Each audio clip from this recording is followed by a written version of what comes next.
Le jour où un morse avec un visage d'homme est arrivé au zoo du Canada durant l'un des automnes les plus froids de la province canadienne du Manitoba en 2001. De nombreuses rumeurs alarmantes ont commencé à circuler parmi la population. Tellement alarmantes que la police et le gouvernement ont dû intervenir. Il se parlait d'une nouvelle exposition restreinte au public dans un zoo.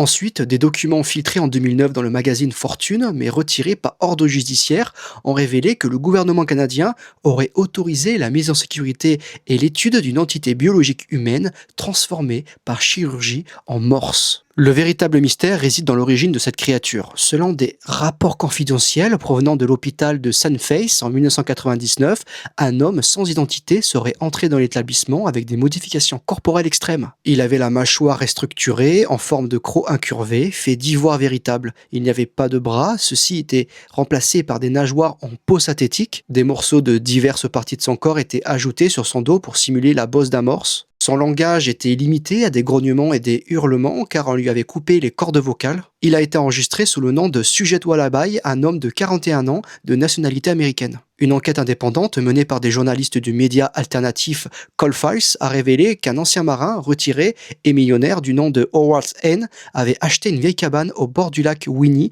en 1995. Il a été vu pour la dernière fois en 1997 lorsque la police est intervenue après avoir reçu des rapports. En entrant dans la cabane, ils se sont rendus compte qu'elle avait été aménagée comme un aquarium pour morses. À l'intérieur, il y avait un réservoir d'eau d'environ 2 mètres de profondeur avec un système de filtration. Il y avait aussi des lumières tamisées, des blocs de glace flottant à la surface de l'eau. L'air sentait évidemment le poisson cru et la décomposition, et sur les murs pendaient des photographies encadrées de morses réels, des diagrammes chirurgicaux faits à la main, ainsi qu'une sorte d'autel très rudimentaire faite de dents d'ivoire. Mais ce qui était le plus perturbant, ce n'était pas le réservoir d'eau, c'était l'homme qui flottait à l'intérieur. Lorsque les officiers ont tenté de le sortir de l'eau, il a paniqué et n'a pas réagi comme un humain, mais plutôt comme si lui-même croyait qu'il était un morse. Les médecins légistes ont trouvé plus de 37 interventions chirurgicales effectuées sans anesthésie, utilisant des outils de taxidermie et du matériel vétérinaire.